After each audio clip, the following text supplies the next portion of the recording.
Hello, good evening. Can you hear me?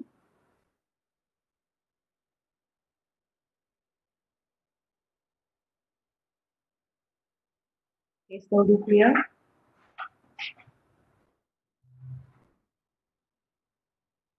Okay, let's start today's session. Last class we were discussing the different cost measurement system. Today we will be continuing with the topic cost of goods sold and cost of goods manufactured, COGS and COGM. So let's start.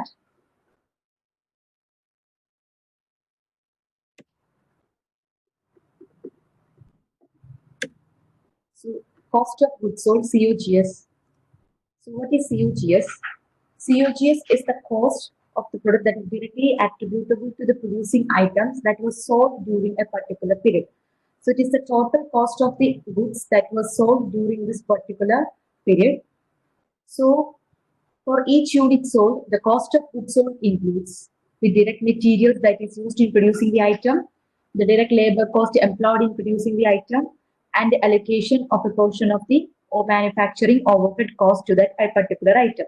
So this cost of goods sold, as I said earlier, is the total of the cost that is directly attributable to producing items that were sold during this period. And this cost includes the direct material cost, direct labor cost, and a portion of the manufacturing overhead, which is allocated to the number of units that is sold in a particular period. So the COGS is the figure which appears in the income statement. Sales less cost of goods sold equals the gross profit. So it is an externally reported figure which appears in the external financial reports of the company, which is the income statement. And it is cost of producing the unit that were actually sold during this period. So, for example, if we have manufactured 10,000 units and we have sold 8,000 units, the cost of those 8,000 units that were sold during this particular period, it represents the cost of goods sold.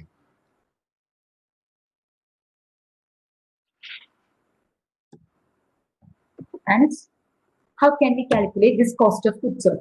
So, this cost of goods sold is calculated as the beginning finished goods inventory at the purchases for a reseller. If the company is a reselling firm, it's a trading firm, add purchases, or if the manufacturing firm, add the cost of goods manufactured and subtract ending finished goods inventory, we get the cost of goods sold. So beginning finished goods inventory plus purchases or cost of goods manufactured minus ending finished goods inventory, we get the cost of goods sold. So if our firm is a trading firm that we buy goods and we sell goods, we add purchases. And if a firm is a manufacturing firm or a producing firm, we add cost of goods manufactured to the beginning finished goods inventory. So here we get the cost of goods sold. This is the equation in calculating this cost of goods sold. Once again, beginning finished goods inventory plus purchases or cost of goods manufactured less ending finished goods inventory, we get cost of goods sold. So the other term that we are going to learn is cost of goods manufactured. So what is cost of goods manufactured includes? It is the cost of those goods which were manufactured in a particular period. So this cost of goods manufactured includes the cost of units which is completed and transferred out of the process or the work in process inventory which we keep during this period. So all these are the products which are put into the production process. So the work in process inventory, it will be partially complete. So it incurs certain amount of cost, and the completed and transferred out units will be manufactured during this period. So it includes also certain amount of the manufacturing cost. So the cost of goods manufactured represents the cost of units which is completed and transferred out of the process as well as the work in process inventory during this particular period.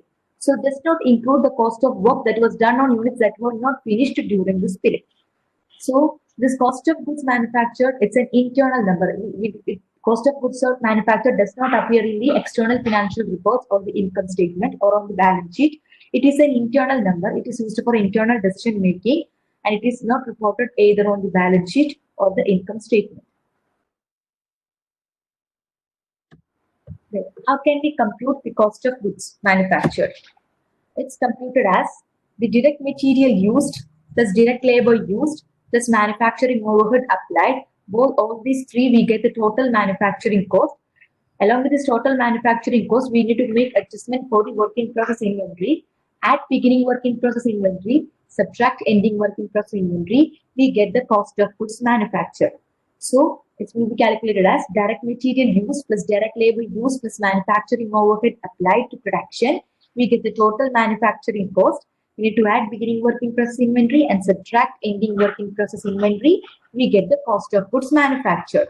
And how can we calculate what direct material used? Direct material used will be the direct material that will be used in producing the production process.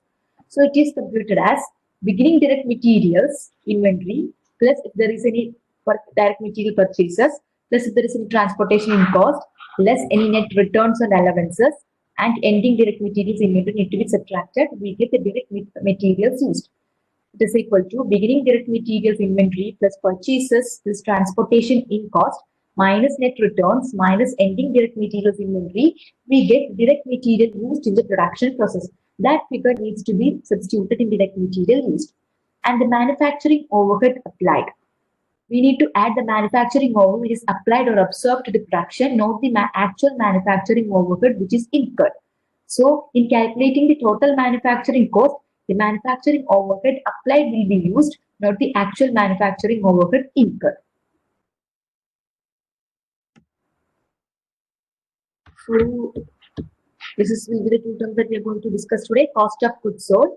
Cost of goods sold is the cost of goods that is sold during this period, and it is computed as beginning finished goods inventory plus purchases or cost of goods manufactured less ending finished goods inventory.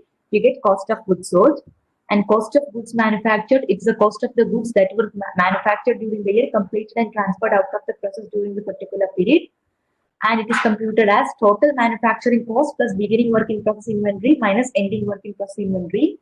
Total manufacturing cost equals direct material used plus direct labor used plus manufacturing overhead applied. And this direct material used is equal to beginning direct materials inventory plus purchases plus transportation in cost less net returns minus ending direct materials inventory. Okay, are you clear with this cost of goods sold and cost of goods manufactured?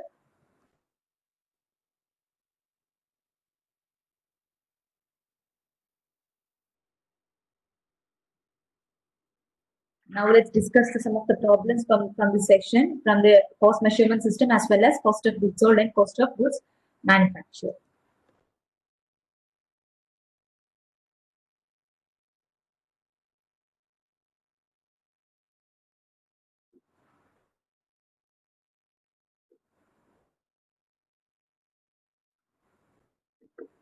So let's move on to the first problem. The first question is, which one of the following items would not be considered a manufacturing cost? Option A, tires for an automobile manufacturer.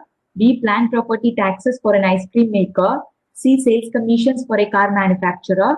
D, cream for an ice cream maker. Which one of the following items would not be considered a manufacturing cost?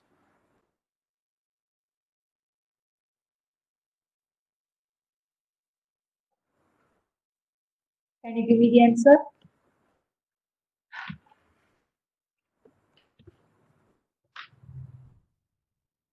Option A, tires for an automobile manufacturer. First of all, what is manufacturing cost? We know that manufacturing cost includes direct material used, direct labor used, and manufacturing overhead applied. Please check option A, tires for an automobile manufacturer. For an automobile manufacturer, tires is the input, it represents the direct material.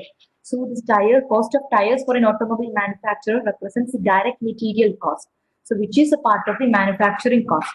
So the question is which one among them is not a part of the manufacturing cost? Option A is not the answer.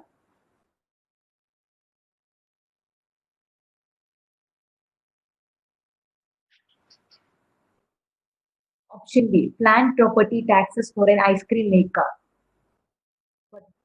For an ice cream maker, the ice cream will be produced in a plant. The plant incurs property taxes, which is a part of the manufacturing overhead. Right. This manufacturing overhead will be a manufacturing cost. So this plant property taxes, plant property means a factory, it comes under the factory overhead. So option B is not the answer.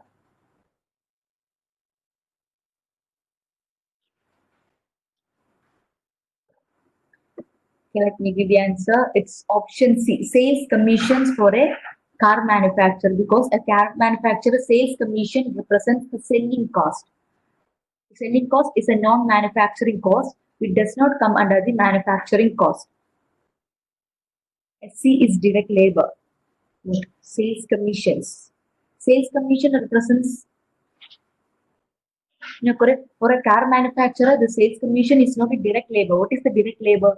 Direct labor is the cost of labor, cost of the cost incurred for the workers who are employed in manufacturing of this car.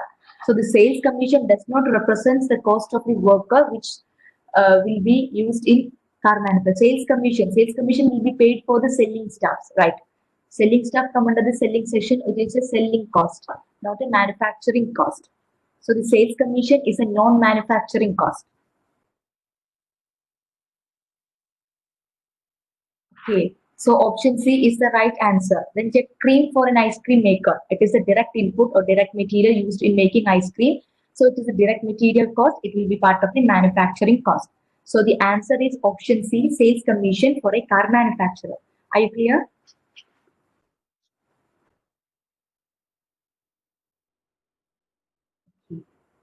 So let's move forward to the next question.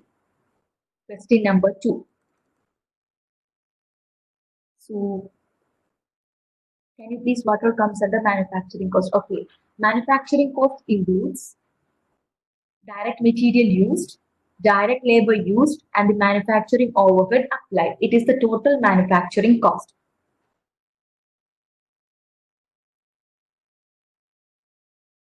You get it? Okay. So the next question, question number 2. Let's read the final one-line question. Alex company's prime cost for January work. So the question is asking for prime cost. So what is prime cost? First of all, prime cost includes direct material cost as well as direct labor cost. So let's read the question. Alex company had the following inventories at the beginning and end of the January, and we are given with the beginning and ending inventory details relating to finished goods, work in process, and direct materials. The following additional manufacturing data were available for the month of January, which includes direct material purchased, purchase returns and allowances, transportation in, direct labor, actual factory overhead. Alex company applies factory overhead at a rate of 60% of direct labor cost, and any over-applied or under-applied factory overhead is deferred until the end of the year, December 31. So the question is asking for prime cost. How can we compute the prime cost?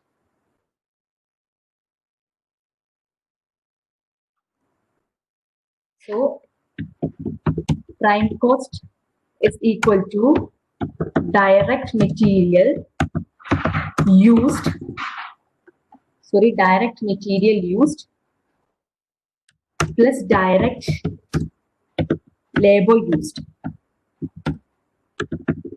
Right.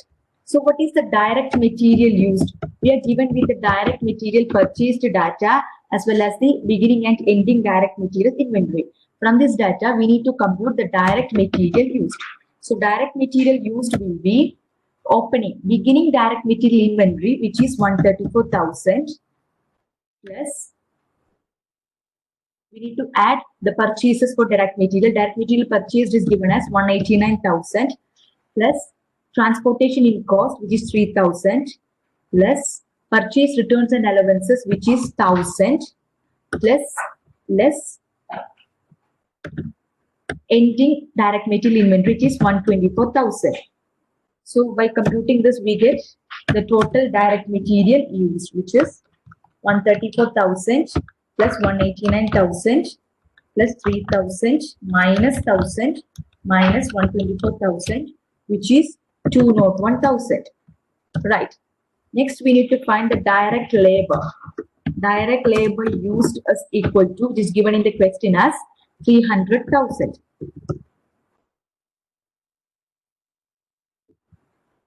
So the total prime cost is equal to direct material used of 201,000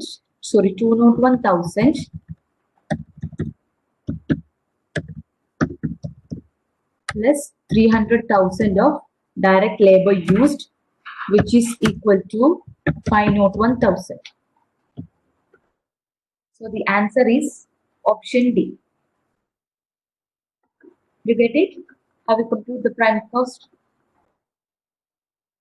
Okay. We did similar question in the previous class. This is the same as that. And let's continue with the next question. The next question. Let's read the final one-line question. MatTag company's cost of goods transferred to finished goods inventory for November is. MatTag company's cost of goods transferred to finished goods inventory for November. Cost of goods transferred to finished goods inventory, which is also called cost of goods manufactured. Cost of goods manufactured, the cost of those units that were finished and transferred out. So, cost of goods transferred to finished goods inventory is equal to cost of goods manufactured. How can we find the cost of goods manufactured? Cost of goods manufactured is equal to direct material used plus direct labor used plus manufacturing overhead applied. Material inventory of 62,000. So by this we get the direct material use, which is 67,000 plus 163,000 plus 4,000 less 2,000 less 62,000, which is 170,000. Okay. And we need to find the direct labor. Direct labor is equal to, which is given in the question as 200,000, and the manufacturing overhead applied. Please be careful. We need to add the manufacturing overhead applied, not the manufacturing overhead actually incurred. We are given with information the actual factory overhead to be 132,000, and in the next line we are provided with information MatTag uses one factory overhead control account and charges factory overhead to production at 70% of direct labor cost. So the manufacturing overhead applied will be 70% of the direct labor cost, which will be 70% into direct labor is 200,000, which equal to 140,000. And we get the total, we can compute the total manufacturing cost to be 170,000 plus 200,000 plus 142,000. Along with this, we need to make adjustment for the work in process inventory. So what is the total cost of goods manufactured? Direct material used 170,000 plus direct labor 200,000 plus manufacturing overhead applied 140,000 plus beginning work in process inventory 145,000 plus ending work in process inventory 171,000. So just compute 170,000 plus 200,000 plus 140,000 plus 145,000 plus 171,000, which is 484,000, which is the cost of goods manufactured. So let's check. Yes, option A, 484,000. Are you clear? Okay, good.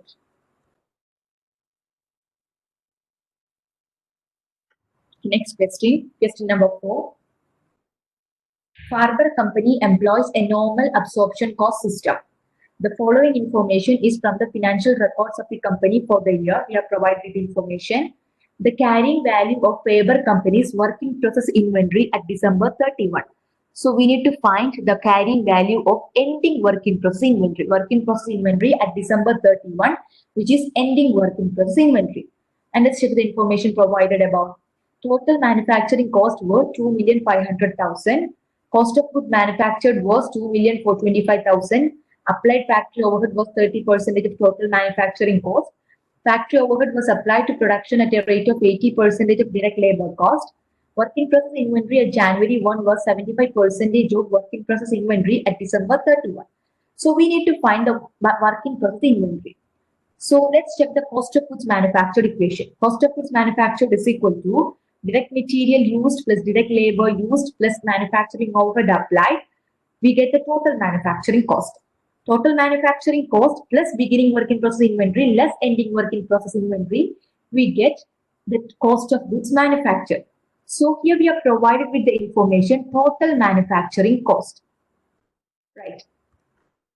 So total manufacturing cost plus beginning work in process inventory less ending work in process inventory.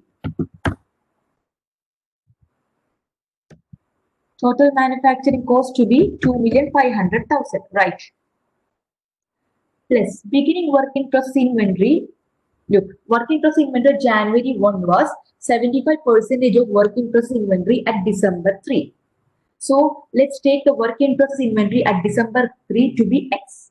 And the work in process inventory at January 1 will be 75%, which is 0.75X, right? Less ending work in process inventory is X. We get the cost of goods manufactured to be 2,425,000, right? Here, let's check the information. Work in process inventory January 1, that is beginning work in process inventory, was 75% of work in process inventory at December 31.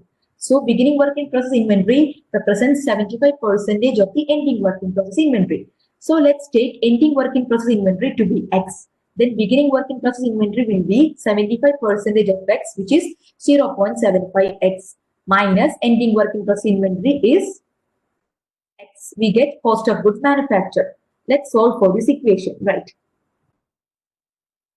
So let's put the variable section to the left and constant amounts to the right. We get 2,500,000 minus 2,425,000.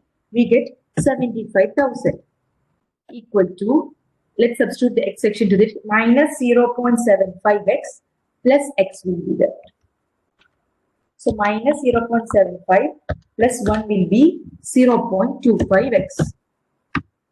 Let's solve for x. X equal to 75,000 divided by 0.25, which is 300,000. So what is X? X represents the ending work in process inventory. The question asks for the ending work in process inventory. The value is 300,000. You get it? Okay. Let's move forward to the next question. Peterson Planters Incorporated budgeted the following amounts for the coming year: beginning inventory, cost of goods sold, direct material used in production, ending inventory, finished goods, beginning and ending work in process inventory. Overhead is estimated to be 2 times the amount of direct labor dollars. The amount that should be budgeted for direct labor for the coming year is. So we need to find the direct labor amount. So where does the direct labor amount comes to place? It is used in the cost of goods manufactured equation, right? Cost of goods manufactured is equal to direct material used plus direct labor used plus manufacturing overhead applied, and to make adjustments for work in process inventory, that is add beginning work in process inventory, subtract ending work in process inventory, we get the cost of goods manufactured, right? So let's just take the direct material used in production, which is given as 100,000, right? Plus direct labor used, which we have to find out. So direct labor, we do not know what is the direct labor amount, plus the manufacturing overhead applied. So what is the manufacturing overhead applied? Overhead is estimated to be 2 times the amount of direct labor dollars. What is the direct labor dollars? Overhead is 2 times the direct labor dollars. So let's take direct labor to be X, right? So what is the manufacturing overhead applied? It will be 2 times of X, which will be 2X, right? We get the total manufacturing cost, and we need to add beginning finished goods inventory, beginning work in process inventory, which is 0, and ending work in process inventory, which is 0. So 10,000 plus 25,000, 415, which is the cost of goods manufactured. Let's substitute this figure to here. Cost of goods manufactured is 415,000. So what will be the direct labor cost? We can solve for the x. So just put the 100,000 amount to the right side. So for x plus 2x will be 3x, right? 3x is equal to 415,000 minus 100,000, which will be 315,000, right? Then x is equal to 315,000 divided by 3, which is 105,000. So what is x? X represents the direct labor amount. So what is the direct labor? It is 105,000. So answer is option B, 315,000. Sorry, 105,000. Option B, 105,000. So do you get it? Okay.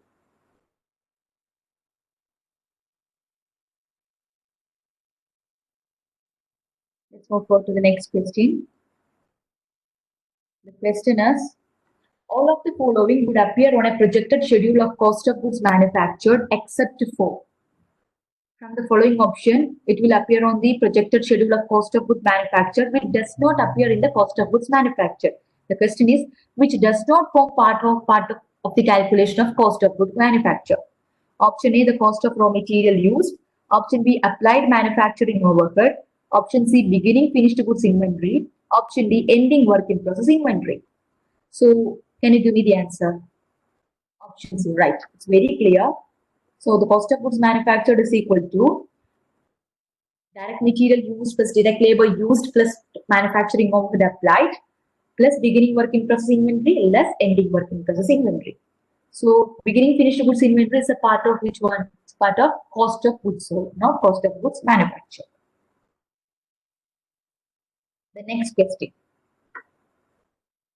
Let's read the final one-line question. The total cost of direct material used by Farber Company for the year is the direct material used figure. So let's check the question. Farber Company employs a normal absorption cost system. The following information is from the financial records of the company for the year. Total manufacturing cost was 2,500,000. So what is total manufacturing cost? Total manufacturing cost is equal to direct material plus direct labor plus manufacturing overhead applied. So we could find this direct labor cost straightly by using the total manufacturing cost. Anyway, just read the other information. Cost of goods manufactured was 2,425,000. Applied factory overhead was 30% of the total manufacturing cost. Factory overhead was applied to production at a rate of 80% of direct labor cost. Work in process inventory at January 1 was 75% of work in process inventory at December 31. Okay. So the question is for direct material used. We could directly find this information using the total manufacturing cost, right? So total manufacturing cost is equal to direct material used plus direct labor plus manufacturing overhead applied, right? Total manufacturing cost, what is total manufacturing cost, which is given in the question as 2,500,000 equal to direct material used. We need to find direct labor. Direct labor, what is direct labor? Let's check. What is manufacturing overhead? Just read the third point. Applied factory overhead was 30% of the total manufacturing cost. This applied factory overhead is 30% of the manufacturing cost. So what is manufacturing cost? Manufacturing cost is 2,500,000. So 30% of which represents the manufacturing overhead applied. Manufacturing overhead to be 30% of 2,500,000, which is 750,000. And factory overhead was applied to production at a rate of 80% of the direct labor cost. So this factory overhead, 750,000, represents 80% of the direct labor cost. So what will be the direct labor cost? Direct labor cost would be 750,000 into 100 by 80, which will be 937,500. Got it?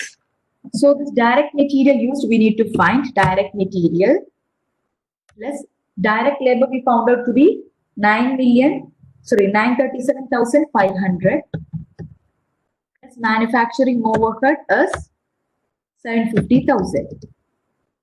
So this direct material used is equal to 2,500,000 minus 937,500 minus 750,000, which is 812,500.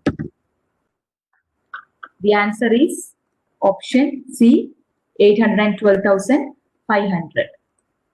Do you get it? The relation lies in the third and fourth point. Applied factory overhead was 30% of the total manufacturing cost. Thereby, we can find the applied factory overhead, which is 30% of 2,500,000, 750,000. And next point, factory overhead was applied to production at a rate of 80% of direct labor. Again, this factory overhead is 80% of the direct labor. We found the factory overhead to be 750,000, which will be 80% of the direct labor cost. Hence, we could find the direct labor cost to be 750,000 into 100 by 80, which is 937,500. Just substitute this figure in this total manufacturing cost equation. We get the direct material used to be 812,500. Option C is the answer.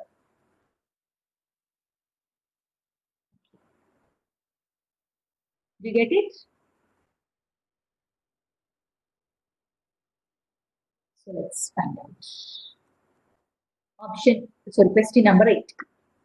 A company incurred 200,000 of manufacturing cost during the month with a beginning finished goods inventory of 20,000 and ending finished goods inventory of 50,000. Assuming no work in process inventories, the company's cost of goods sold was.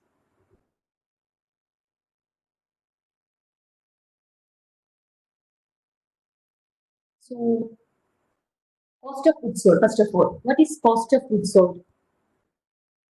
Cost of goods sold is equal to beginning finished goods inventory plus COGM or purchases. COGM or purchases plus ending finished goods inventory. So, we are provided with the beginning finished goods inventory to be 20,000 plus COGM. We are not provided with the COGM figure or purchases figure. Less ending finished goods inventory is 15,000. So we need to find the COGM. What is COGM? COGM is equal to the total manufacturing cost plus beginning work in process inventory less ending work in process inventory. But we are given with information that assuming no work in process inventory, there is no beginning work in process inventory or ending work in process inventory. Hence, the cost of goods manufactured will be equal to the total manufacturing cost, right? In the absence of work in process inventory, COGM is equal to total manufacturing cost, which is equal to 200,000, which is given in the question as 200,000. So the COGM in this COGS equation is equal to 200,000.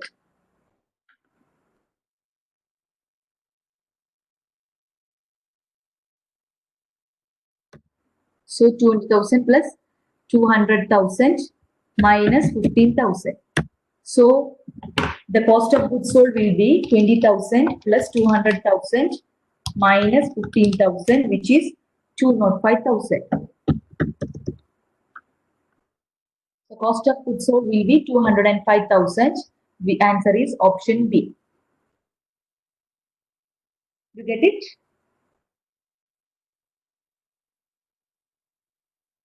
Okay. Next question.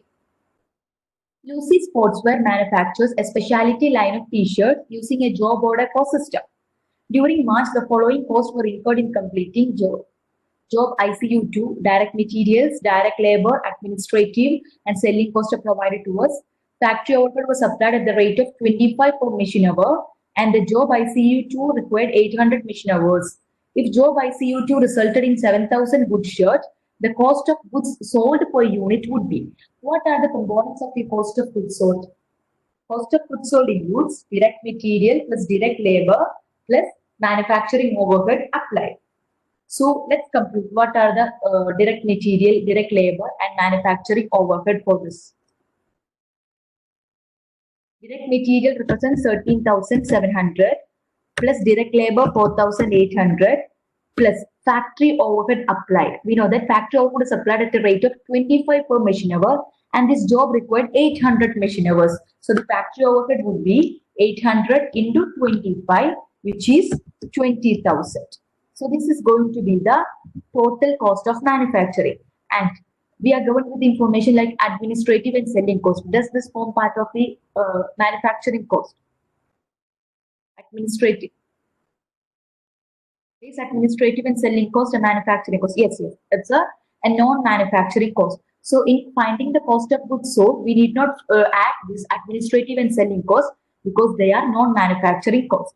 So direct material, direct labor and factory overhead together equals 13,700 plus 4,800 plus 20,000, which is 385,000. And the question is for 1 unit. So this we produced 7,000 good shirt. So 38,500.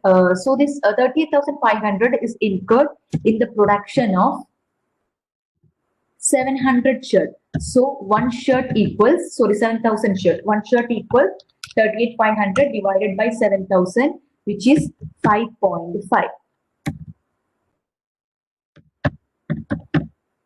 So the cost of goods sold per unit of one shirt, per unit shirt is 5.5.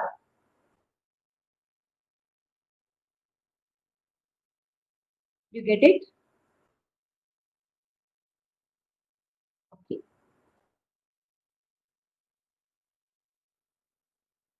Next question. Adams Manufacturing Incorporated produces farm tractors. The details of its budgeted cost of goods manufactured schedule should come from which of the following schedules? Adams Manufacturing Incorporated produces farm tractors, and the details of its budgeted cost of goods manufactured schedule should come from which of the following schedules? So option A, purchases raw material, work in process and finished goods. Option B, purchases direct labor, manufacturing overhead, finished goods and work in process. Option C, direct material used, direct labor, manufacturing overhead and change in work in process. Option D, cost of goods sold plus or minus the change planned in finished goods.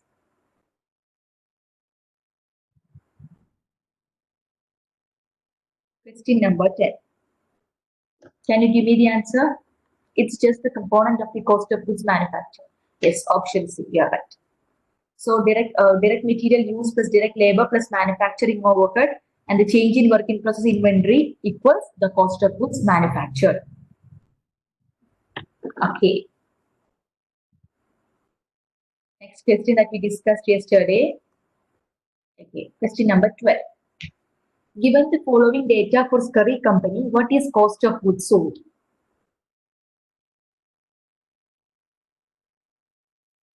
Beginning inventory of finished goods, cost of goods manufactured, ending inventory of finished goods, beginning work in process inventory, ending work in process inventory. Therefore, what is the cost of goods sold? So, what is cost of goods sold? Cost of goods sold is equal to beginning finished goods inventory plus COGM minus ending finished goods inventory. Right. So beginning finished goods inventory is equal to what? Beginning finished goods inventory is given in the question as 100,000 and COGM is given as 700,000. Right. And ending finished goods inventory is given as 200,000. It's a straight question. So 100,000 plus 700,000, 800,000 minus 200,000, it is 600,000. So the cost of goods sold will be 600,000. Option A, 600,000. Do you get it? It's very straight question.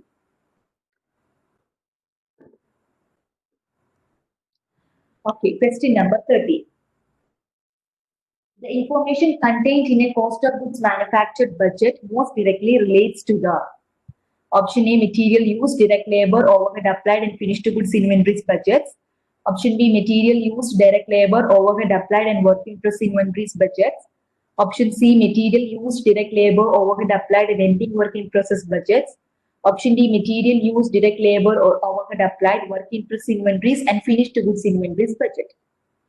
So, which is the right answer? Option B, right.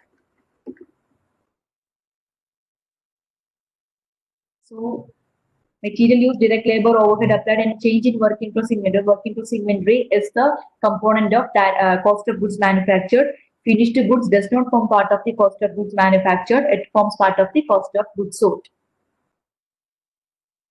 So this question number 14 that we discussed yesterday. Question number 15. If the beginning balance for May of the materials inventory account was 27,500 and the ending balance for May is 28,750 and 128,900 of material were used during the month, the material purchased during the month.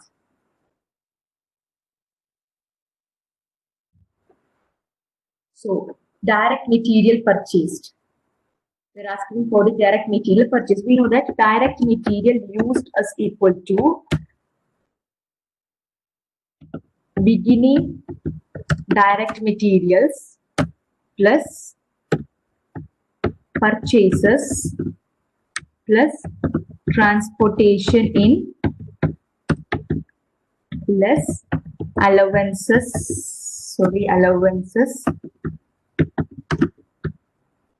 and returns less ending direct material inventory. So direct material used is given in the question as 128,900 and beginning direct material inventory as 27,500. Purchases we need to find. Right. And transportation in cost, there is no such information related to transportation in cost and no information relating to allowances and purchases. So there is no transportation in cost and allowances and we could avoid it. And less ending direct material inventory is 28,750. Just solve for this, we get the purchases to be 128,900. So 128,900 equal to 128,900 minus 27,500 plus 28,750, 130, 150. 130,150. It is the direct material purchased during this period. So answer is option B, 130, 150. Do you get it?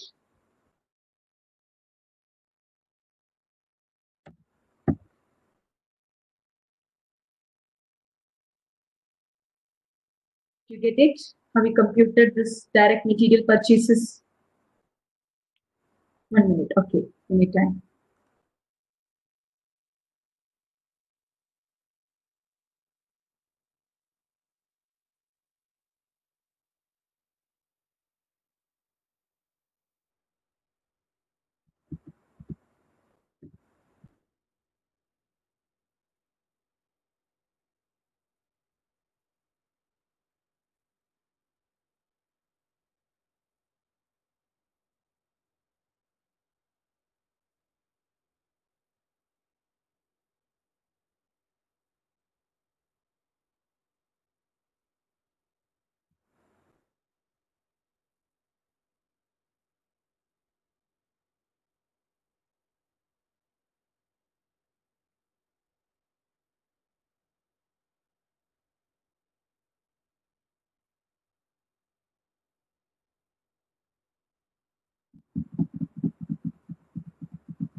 Okay, you could answer D, 127,650. Yes, let's check.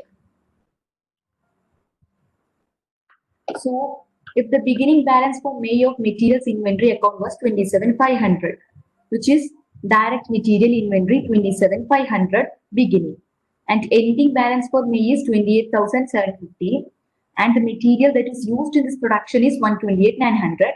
The question that asked for is the direct material purchased during the month. We know that the direct material used is equal to beginning direct material inventory plus purchases plus transportation in less allowances and returns less ending direct inventory. We just need to substitute all those figures in this equation. We get direct material use, which is given in the question, like 128,900, and beginning direct material inventory is 27,500. Purchases, that is the thing that we need to find, and there is no transportation in cost and allowances and return, so it is nil. Less ending direct material inventory is 28,750. Just solve for this equation, that is 128,900 less 27,500 plus 28,750, we get 130,150 to be the direct material purchased during this period. You get it? How did you get this option D, 127,650? Maybe you just misplaced with the beginning and ending inventory, right? 128,900 plus 28,750. Okay, that's it. You just wrote 27,500 to be ending inventory and 28,750 to be beginning inventory. So you just misplaced. It's okay. So the beginning balance for May of inventory, beginning and ending balance for May is 28,750. So please don't misunderstand between the ending balance and beginning balance of inventory. Please be careful.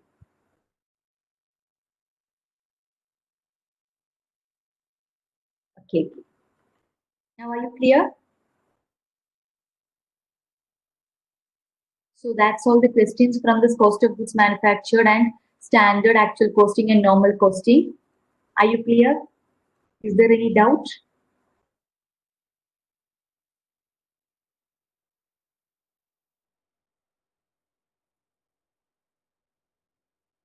Is there any doubt regarding any questions, any computation? So by analyzing all these questions, we just found out that you need to be very thorough with the cost of goods sold equation and cost of goods manufactured equation.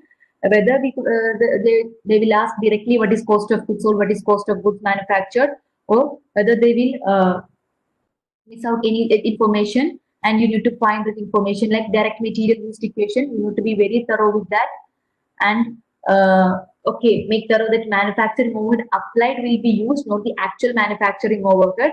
We do not need the actual manufacturing overhead in this question. If the actual overhead is given, and just read out the next line, whether usually if direct manufacturing mode applied will be given as a particular percentage of the direct labor cost, or any such relation will be provided. So you just be very careful with that, and make sure in the question whether direct material used is provided. If direct material is used is not provided, information will be provided relating to the beginning direct material inventories and the purchases relating to direct material. You need to find the direct material used in this production using those information, and that should be used in finding the cost of goods manufactured. And you need to check whether there is work in process inventory or not. If there is no work in process inventory, this cost of goods manufactured will be equal to total manufacturing cost. And this cost of goods manufactured will be used in the cost of goods sold if the firm is a manufacturing firm. If we are a reseller, it's not the cost of goods manufactured used, it will be purchased, because we did not undertake a production. So if there is no production, well, there will be no cost of goods manufactured, there will be only purchases. So in finding, we need to check out whether our firm is a manufacturing firm or our firm is a purchasing or a trading firm, and we need to substitute purchases if it is trading firm. If it is a manufacturing firm, cost of goods manufactured, and we need to find this cost of goods sold by making adjustment for the finished goods inventory. Add beginning finished goods inventory less ending finished goods inventory, we get the cost of goods sold. And we discussed about the prime cost, conversion cost, and total manufacturing cost, right? So prime cost is equal to direct material use plus direct labor, and direct labor. Sorry, conversion cost is equal to direct labor plus manufacturing overhead applied, not the actual overhead. It's the applied overhead. And total manufacturing cost is equal to direct material used plus direct labor used plus manufacturing overhead applied. These are the different types of questions that appear in this section.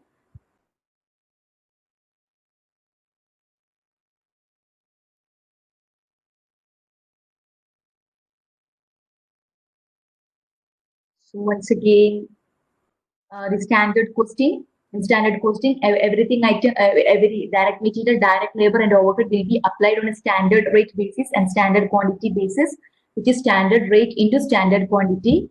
And in normal costing, direct material and direct labor will be measured in actual basis, actual rate into actual quantity, and overhead will be allocated using standard rate into actual quantity. And in actual costing, everything is on actual terms, that is actual rate into actual quantity. And in finding in overhead, in measuring the cost of the overhead, a predetermined overhead allocation rate will be computed, which is equal to budgeted manufacturing overhead divided by the budgeted activity level of allocation base.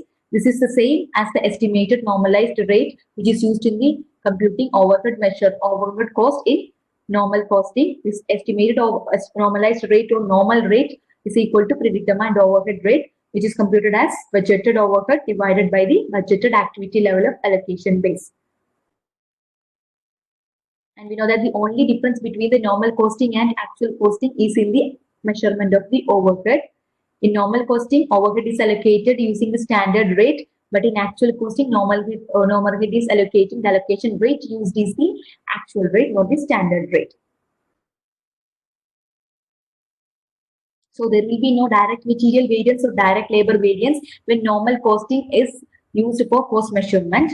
If standard costing is used, there will be direct material variance, direct labor variance, and overhead variance. So when normal costing used, only variance that will be existing is the overhead variance.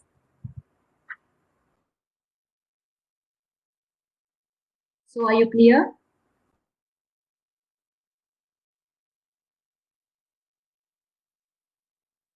Okay.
Hello, Anju, are you there?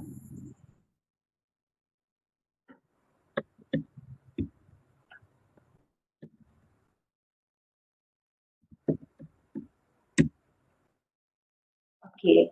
So we are done with the topic cost classification of cost measurement systems, cost of goods sold and cost of goods manufactured. Next topic that we are going to deal is the variable and absorption costing. Okay. Can you see the video?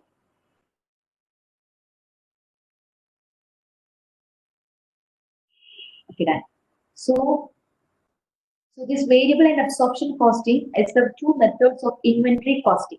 Inventory costing means how we assign cost to the inventory.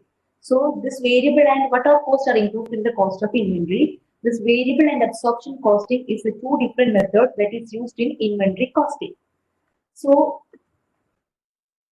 the difference, this under this variable costing and absorption costing, all the variable manufacturing overhead will be treated as product cost or inventoriable cost.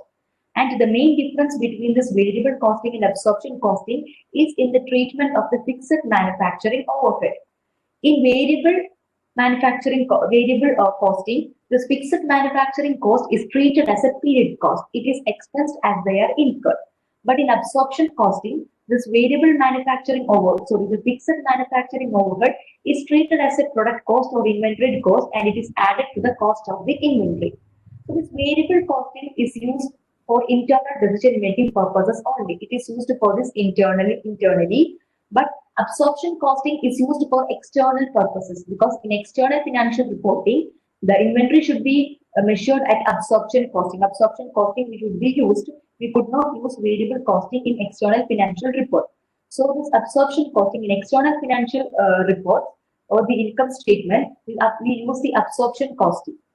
So this variable costing will be used for this internal decision making, whereas absorption costing is used in external financial reporting. And the main difference between this variable costing and absorption costing is in the treatment of the fixed manufacturing overhead. In variable costing, fixed manufacturing overhead is treated as a period cost and they are expensed as they are incurred. While in While in absorption costing, this fixed manufacturing overhead is inventory. It is got treated as a product cost. And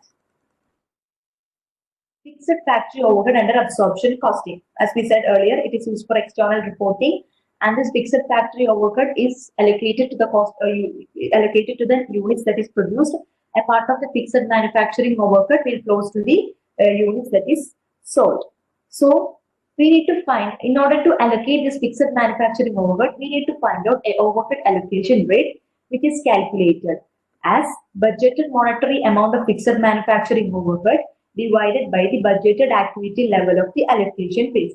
Using this predetermined fixed overhead rate, we are allocating the cost of fixed manufacturing overhead to the number of units that is produced. So this budgeted activity level of allocation base can be any allocation base. It may be direct labor hours, it may be the direct labor cost, it may be the material cost or the machine hour, or it can be the number of the unit produced. Whatever we may find reasonable for using as the allocation base, we could use this allocation base. So, as I said, when standard costing is used, we usually find a predetermined overhead allocation rate. If standard costing is used, the standard quantity will be used. Standard units of allocation base, which is allowed for this actual output, will be used for allocating this overhead. And this standard quantity will be multiplied with this predetermined fixed overhead rate in order to find a fixed factory overhead which is applied to the production.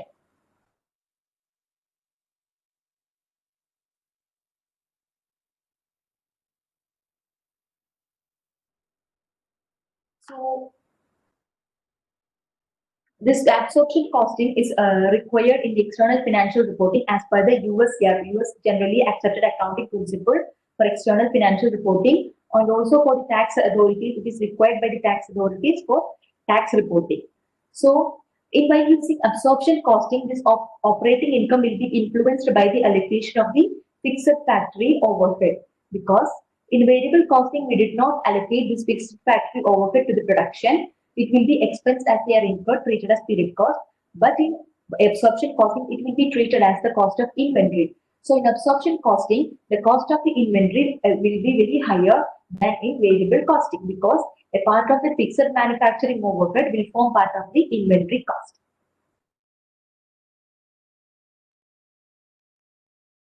And how we treat this fixed factory overhead under variable costing. This variable costing is also called direct costing. In this variable costing, this fixed factory overhead will be reported as period cost, and they are expensed in the period in which they are incurred.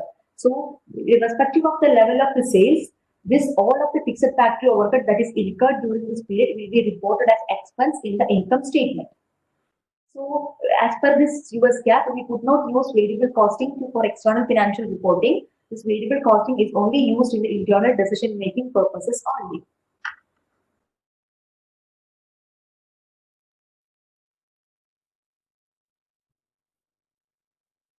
So, the next topic that we are going to deal is the effect of changing inventory levels.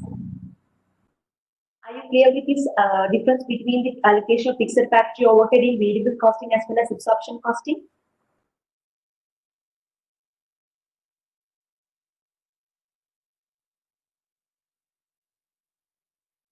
Okay.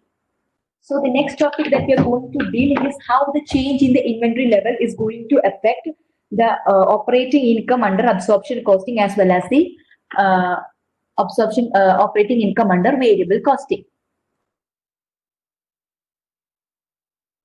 So here, when production is equal to sales, one situation is when production equal to sales.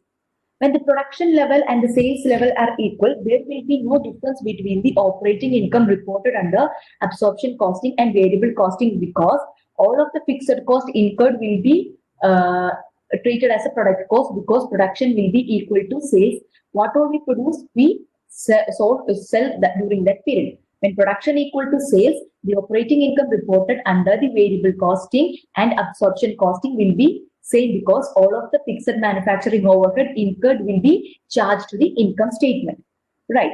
And the next situation, when production greater than sales. When production is greater than sales, the operating income reported under the absorption costing method will be greater than the operating income reported under the variable costing, because the production is greater than sale. We did not sell all of the product that we produced during this particular period. So when using variable costing, all of the fixed manufacturing overhead that is incurred in the production will be expensed as they are incurred. Hence, operating income will be lower in variable costing income statement.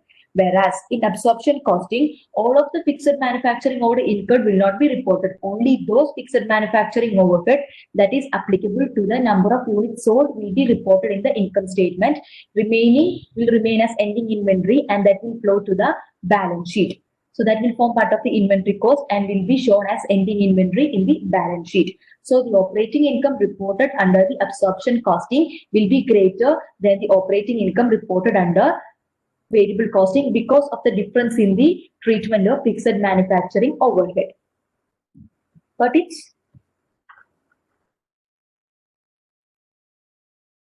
You get it? Okay, then.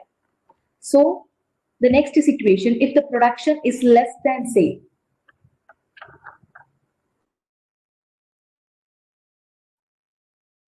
If production is less than sale, that means we sold more than what we produced. In such case, operating income reported under absorption costing will be less than operating income reported under variable costing, because this under this absorption costing, the number of sale units include those cost of fixed manufacturing overhead which was incurred in this previous period. But in variable costing, this only the fixed manufacturing overhead during this particular period will only be shown in the income statement. Hence, the fixed manufacturing overhead which is expensed in the income statement will be more in absorption costing than what is expensed in variable costing. So, the operating income reported under absorption costing will be less than the operating income reported under variable costing.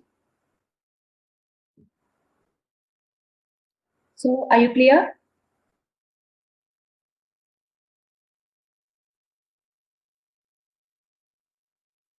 Okay, let's move forward. So this is a table that shows the relationship between the change in inventory levels and the operating income reported under absorption costing as well as sales costing. Let's sum it up. When production equal to sales, absorption costing operating income equal to variable costing operating income. When production greater than sales, absorption costing operating income will be greater than variable costing operating income. When production greater than less than sales, absorption costing operating income will be less than variable costing operating income. And one more information that you have to remember is the value of difference in the value of the ending inventory reported under both absorption costing and variable costing. We know that under absorption costing, this fixed manufacturing overhead is treated as a part of the product cost. Hence, always in absorption costing, inventory cost will be higher. But in variable costing, this fixed manufacturing overhead is not inventoried. It is treated as a period cost and they are charged to the income statement in the period in which they are incurred. Hence, the inventory cost in the variable costing will be always lower than that reported under absorption costing. Do you get it? Is there any doubt? Okay. And the presentation, income statement presentation of this absorption costing and variable costing will be different. Thus, how we are going to represent our income statement in the absorption costing is shown as here. The income statement under absorption costing. Under absorption costing, we calculate the gross profit by subtracting the sales cost of goods sold from the sales revenue. The format is sales revenue less cost of goods sold. This cost of goods sold includes both variable and fixed manufacturing cost, and we get the gross profit. From this gross profit, we need to subtract this non-manufacturing cost, which is fixed, and variable non-manufacturing cost need to be subtracted. We get the operating income. So sales less all manufacturing cost, we get the gross, all manufacturing costs, both fixed and variable, we get the gross profit, less non-manufacturing costs, both fixed and variable, we get the operating income. This is the pro forma of an income statement under absorption costing. So under absorption costing, we find the gross profit by subtracting cost of goods sold from the sales revenue. Okay, can I move forward? Okay.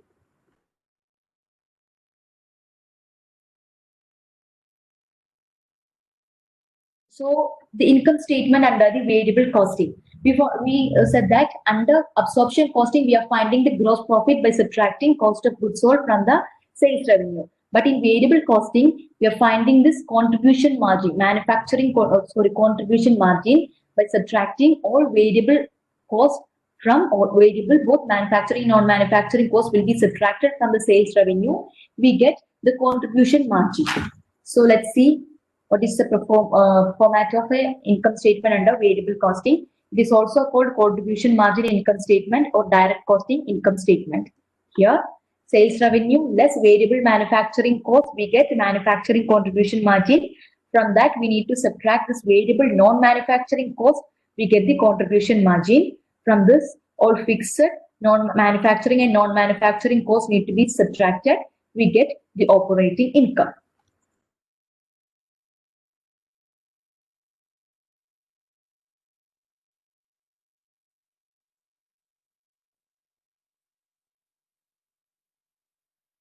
Are you clear? Are you clear with the difference between the variable cost income statement under absorption costing and variable costing? Okay, once again, let me show you.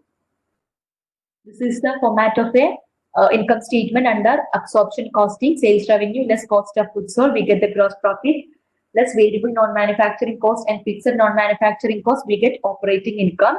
Whereas in variable costing or direct costing or contribution margin income statement, sales revenue less variable manufacturing cost, we get manufacturing contribution margin, less variable non-manufacturing cost, we get contribution margin, less or fixed manufacturing cost and all fixed non-manufacturing cost, we get operating income.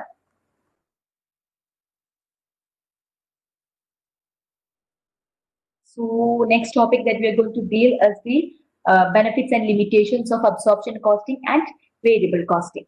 Let's discuss them in detail. So, can I move forward? Benefits of absorption costing. So in absorption costing, it provides for the matching principle. It conforms with the matching principle. We match the cost with the benefits. Like what all goods we sold, we represent the sales revenue here in the sales revenue, and the cost associated with those sales sold units will be represented in the expense side. So there is a matching of cost and benefits in absorption costing. Only those costs which are applicable to the number of units sold will be shown as an expense, whereas in variables all expenses will be all costs will be expensed in the period, irrespective of whether it matches with the revenue or not. So this absorption costing conforms with the matching principle. It provides matching of cost and benefits. The next benefit is absorption costing is consistent with the US GAAP as well as the US Internal Revenue Service. It is used for external financial reporting as per the US GAAP and also for tax reporting purposes required by the tax authorities. It both conforms with US GAAP as well as US IRS requirements. So these are the two benefits of absorption costing. Then limitations of absorption costing.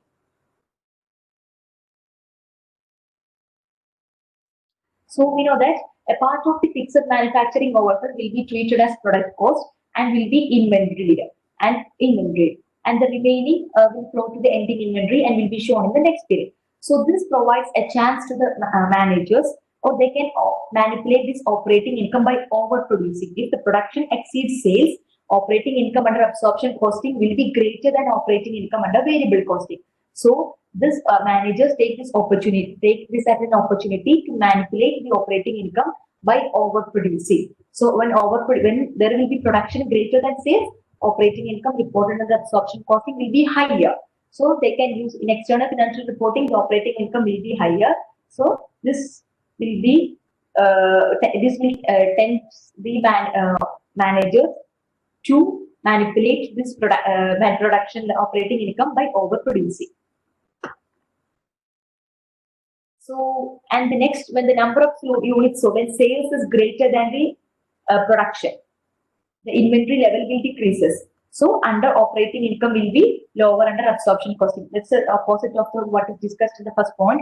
When production is greater than, when production is less than sales, the inventory level will decreases and the operating income reported under absorption costing will be less than those reported under variable costing. So in external financial report, our operating income will be lower, whereas in our variable costing income statement, our operating income will be higher, but it is only used for internal decision making purposes. So it's one of the limitation of absorption costing. Next, let's discuss the benefits and limitations of variable costing.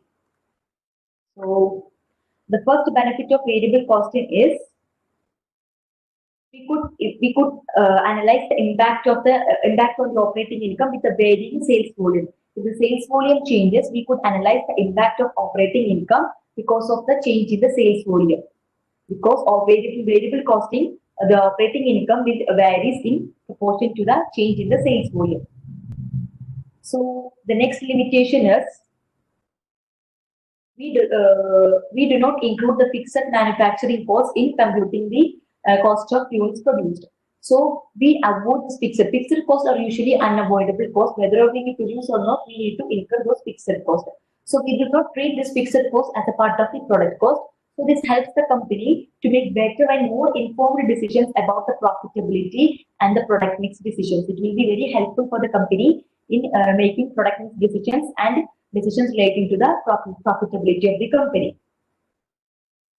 And in variable costing, the next benefit is the operating income will be directly related to the sales level and will not be affected by the changes in the inventory level, because the production level is not going to influence the operating income under variable costing.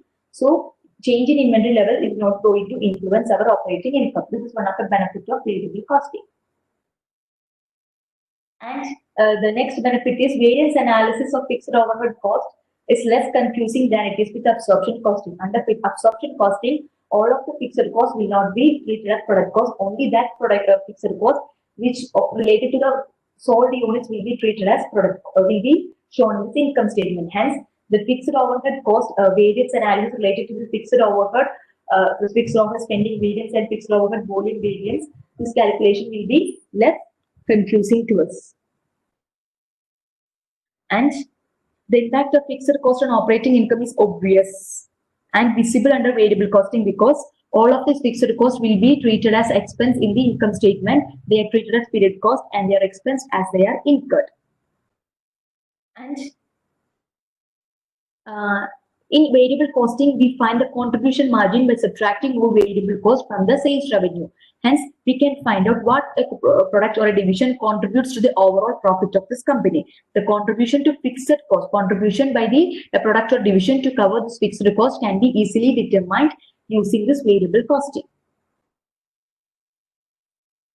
And the next benefit is variable costing appears to be less confusing than absorption costing because all those costs which are expensed in this income statement in the way as they are incurred. So it will be less confusing. Variable costing are treated as a per unit basis and fixed costs are treated in a total basis. So it will be less confusing to the users. Then this advocates, the main advocates argue that variable costing is more consistent with the reality, economic reality, because variable costs vary with the production level, but fixed cost does not vary with the production level in the short run. So in the short run, variable costing will be more consistent than absorption costing. This is the benefit of variable costing.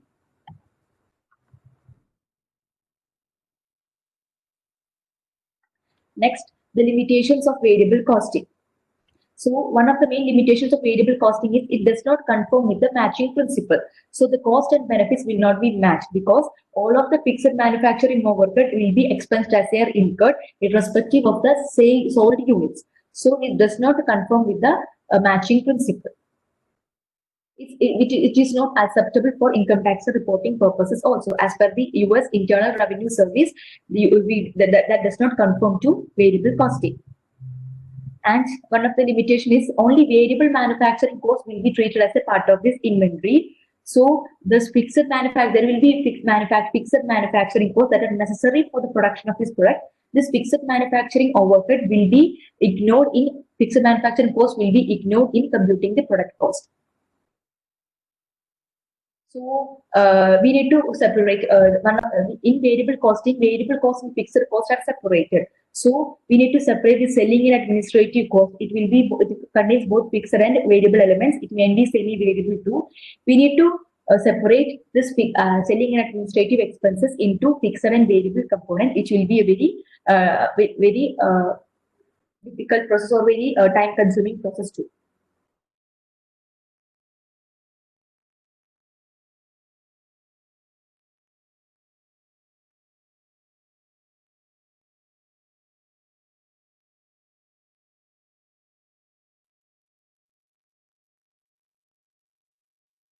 So these are the topic relating to the variable costing and absorption costing.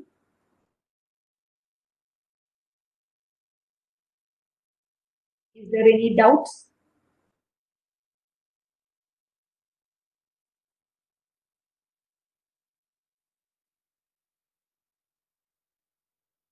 Is there any doubts?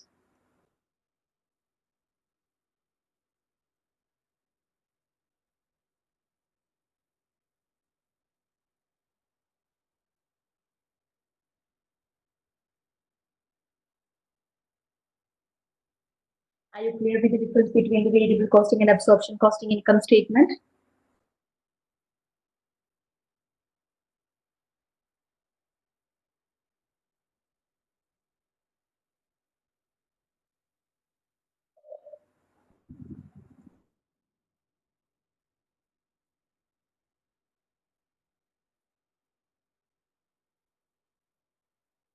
Okay, we'll go through once again and let you know.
So thank you. Today's session is over. So tomorrow we will be continuing with the problems from this variable and absorption constant session.